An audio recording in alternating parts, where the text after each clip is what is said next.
こんにちは。第4回です。最初に使うキャラはチューチューズです。ソニックチームの作品、チューチューロケットからの参戦ですね。性能は、まさしく、ロケット、ブーストとスピードが高い代わりに、アクセルは低めで、ハンドリングはかなり低いです。エッグマンとの違いは若干ですが、速度が乗りやすいところですね。豪快な加速を体感しましょう。コースは、スワースクレイプス、ハウス・オブ・ツデッドから2つ目のコースですね。急なカーブはそんなになく、緩やかに曲がる場所が多いです。ゴール直前はストレートが続いています。ロケットスタートのタイミングは3の後半からですね。原作の紹介です。チューチューロケットは、先ほど話したようにソニックチーム開発なのですが、開発の流れがちょっと特殊なものとなっています。セガ新入社員の研修で、研修生同士でゲームを作る課題があるのですが、そちらで開発されたのがこの作品でした。担当スタッフのうち2名がインタビューで後ほど触れており、レベルデザインを行った森本健一郎さんは後にソニックのレースゲームシリーズの一つ、ソニックライダーズシリーズの全作品でプロデューサー兼ディレクターを担当します。これはエクストリームギアの出るクロスワールドでもと思いきやここで残念なお知らせですが、2020年に会社を立ち上げて独立しています。おそらく開発には関わっていないでしょう。またキャラデザインを行った川村幸子さんはフロンティアでディレクターを担当しており、今ではソニックチーム内で重要なポジションです。そんなわけでソニックチームの新人の中でもかなり優秀な人材で作られた作品だったわけですね。意外な開発秘話と驚異の大型新人にちょっと脱線しかけましたが、ゲームが発売されたのはドリームキャストが初で、その後アドバンスに移植、他にはスマホ版もありました。ゲームの内容について話すと、マップ上ネズミと猫が現れる場所があり、出てきたネズミをロケットまで誘導して乗せるのが目的となります。移動のためのパネルを配置でき、それでネズミを誘導し、猫はネズミやロケットに行かないように遠ざけていきます。両方とも前進していますが、壁に当たった場合とパネルに従った時は動きが変わります。リアルタイムにおけるアクション性の強いモードと、あらかじめ決められたパネルを配置してマップを作ってゴールさせるパズル重視のモードに分かれており、後者は試作モードもあり、ステージを作って配信することもできました。余談ですが、今でもセガの新人研修で新入社員の制作があるみたいです。うろ覚えですが、メディア取材かなんかで2年前ぐらいに読んだ覚えがあります。この新人制作で製品化した作品はこれしか知らないのですが、また名作が生まれる時が来るかもしれませんね。ちょうど3周目なので走り方の解説です。通路中央の水路は流されて少し早く進むことができます。ただし木箱にぶつかると若干減速するため注意。アイテムボックスが流れていることもあり、これは普通に取ることができます。後半の水路が逆流しているので注意。こちらでもアイテムが流れてくることがあります。建物を抜けた先の裏道にはゾンビが歩いています。以前のコースと同じでブースト中は飛ばせますので、緩やかなカーブに合わせてブーストを出していきたいですね。ここを抜ければあとは水路をたどって正面に進んで曲がるとゴールです。勝利演出と必殺技を見て次に行きましょう。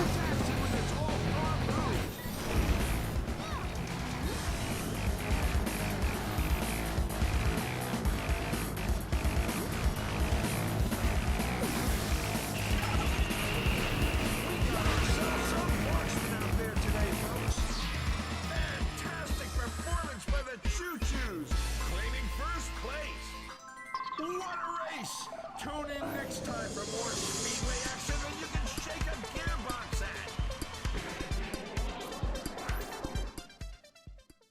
必殺技はキャットローカー、カクカクが出現し、自動で進みぶつかった相手は食べられて強制ダウンとなります。猫側の出番がないと思ったらまさかのここで登場です。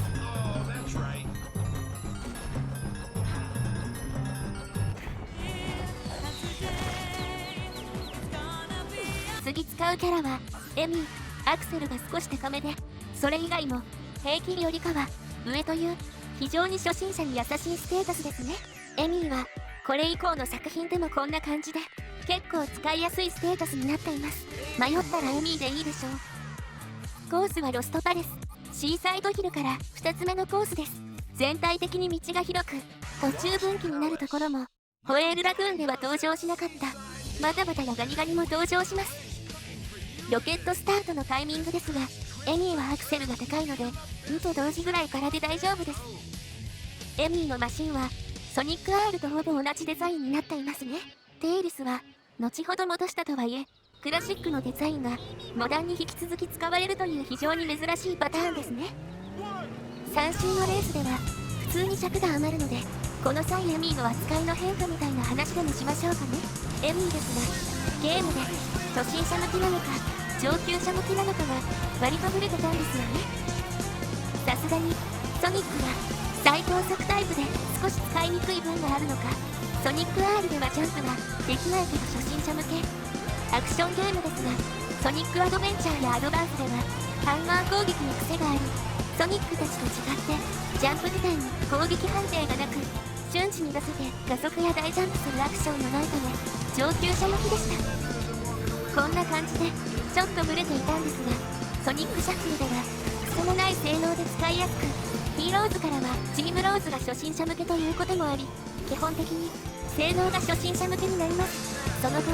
2006こと新ソニではまたハンマー攻撃に癖を持たせた結果、一気に使いにくくなりました。その後はそもそもソニック以外の操作キャラを廃止する方針になったのですが、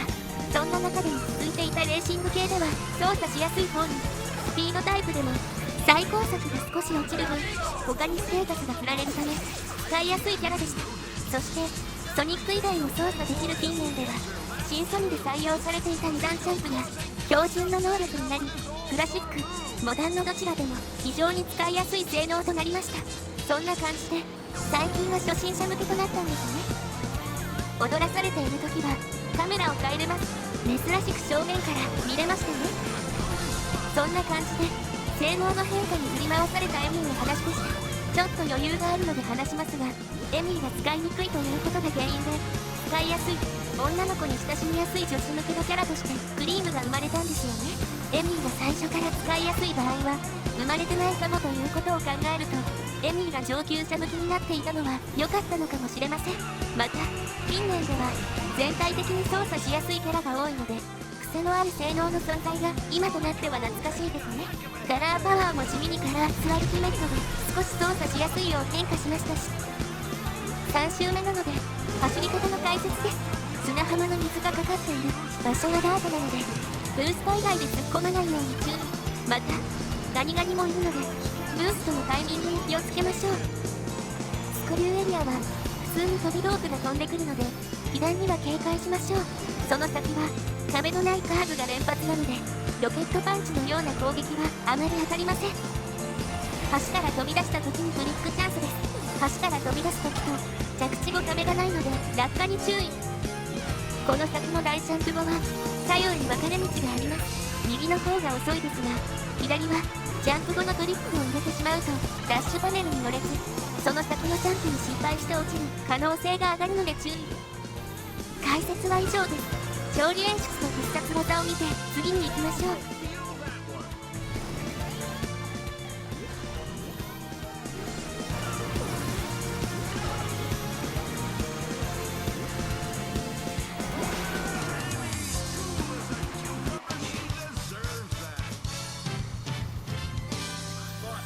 This was good? I bet you ain't seen nothing yet. Tune in next time, folks.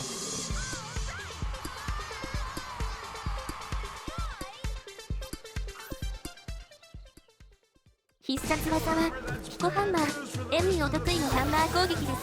ボタンを押すと近くにいる敵に攻撃します。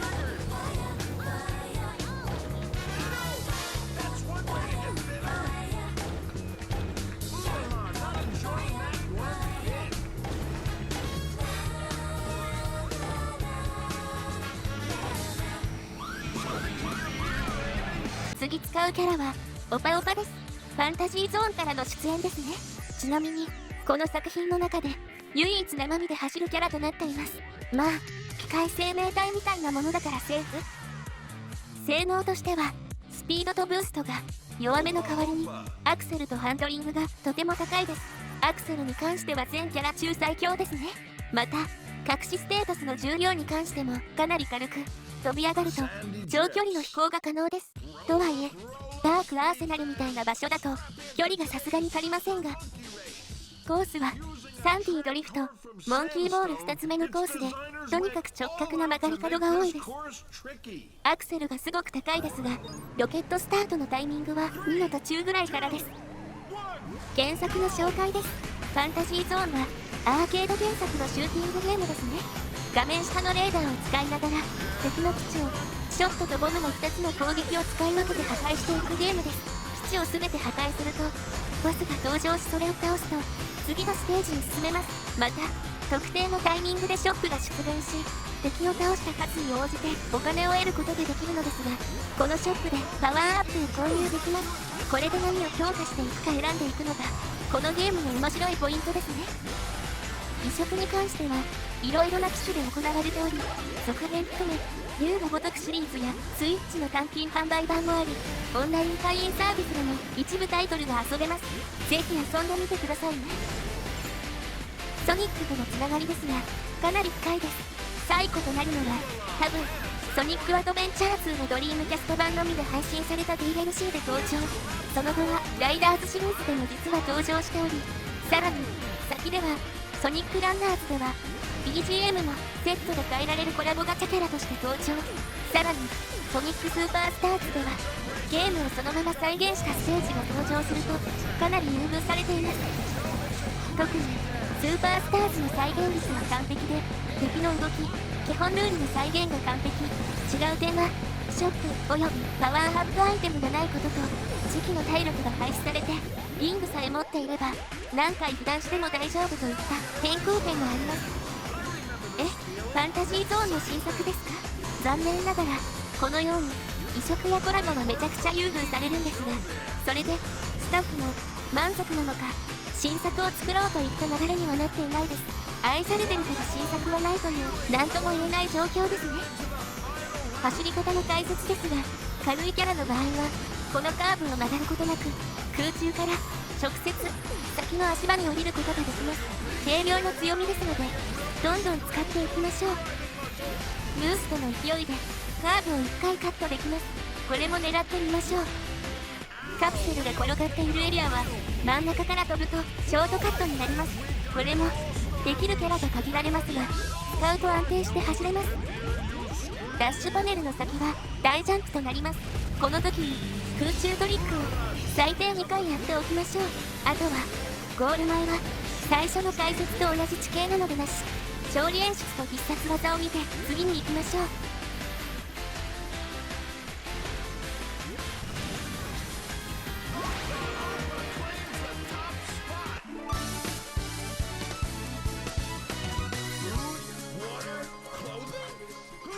When you got racing like that?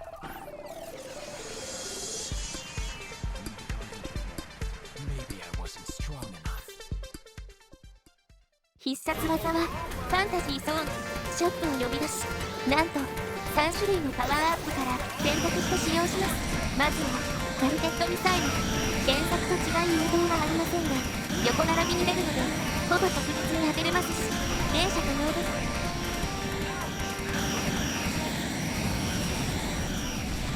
続いてロケットエンジン。原作では一番強い移動速度強化アイテムです。ボタンを押すと加速して突進攻撃も行えます。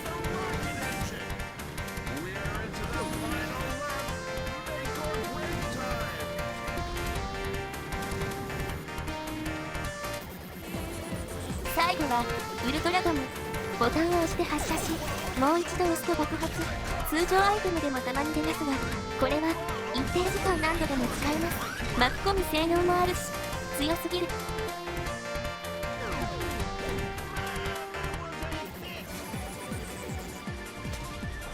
最後のキャラはボナンサブラザーズです。赤い服のロボと青い服のモボの2人組ですね。泥棒コンビですが悪人というわけではなく不正の証拠を盗み出して悪事を暴く正義のコンビです。ステータスはまあこれまた普通ですね。一応平均値よりかは少し上にはなってはいるのですがその中でもちょっとだけアクセルが高いぐらいでしょうか。コースは六角フル、ジェットセットラジオから2つ目のコースですね。街を下から上まで走るコースです。街ということで道は基本整備されていて走りやすいものの、柱による防御や下り坂を利用してのトリックなど結構いろいろできることが多い面白い構造になっています。アクセルが高いのでロケットスタートのタイミングは2ですね。原作の紹介です。ボナンザブラザーズはアーケード原作のゲーム。主人公への第一印象は泥棒だったり武器を持っていたりで一見悪いやつに見えますが、あくまでも盗みは不正な品を回収したり悪事に使われるのを防ぐため、武器に関しても麻酔銃で相手をちょっと黙らせる程度に正義のための存在です。ルールとしては3分の制限時間の中うまく敵をやり過ごしつつ目標のお宝を手に入れて脱出ポイントに向かいます。1人プレイの時はロボ1人が潜入となります。モボは脱出時へストーリー上現れますが戦闘はしません。2人プレイの時は普通に 2P キャラがモボになります。ソニックとの関連性なんですがソニックジェムズコレクションには収録されています。それ以外にはありません。まあボナンザブラザーズは1990年の6月生まれというソニックより1年前なんですよね。ソニック側に来ることもないし作中あるステージでセガのゲーム画像が出る場所があるんですが、そこには先ほど紹介していたオパオパがいます。時間があるのでジェットセットラジオ側の話でも前に配信終了を話した通り、このゲームはちょっと音楽のグラフィティの関係か権利が少し厄介なところもあるみたいで残念ながら移植が積極的ではないです。セガの車系ゲームも権利理由で音楽やグラフィックの差し替えがあるんですよね。最近は差し替え移植も多くなったし新作が作られているこの機会に初代とフューチャーの2作のカップリング移植とかきませんかね。個人的に最新作がつながりがあろうとなかろうと多少はネタがあると思うので現在の環境で体験が難しいのは非常に売り上げ的にマイナスにつながりかねないと思うんですよね。ソニックが多すぎるから無理があるのはわかるんですがこっちは2作だけだしどうにかなりませんかね。3周目なので走り方の解説。スタート直後の坂道は真ん中に柱があるので注意。一度飛び上がった時トリックが1回入ります。その先の下り坂でも1回トリックが入ります。しっかり加速しておきましょう。先のインコースを走る場合渋谷の時と同じで旗があるのでブースト状態でぶつかりましょう。上りエリアは浮き上がりますがトリックは間に合いません。テイルスとかだとギリギリ出せるかもしれませんが下り坂の後1回トリック、その後短めの S 字を抜けたらもう1回トリックしその後すぐに右に行ってショートカットに入ります。左側に落ちると遠回りなので注意。さらに駐車場エリアには車が配置されているのでぶつからないように。あとは勝利演出と必殺技を見ておしまいです。ご視聴ありがとうございました。チャンネル登録と高評価もよろしくお願いします。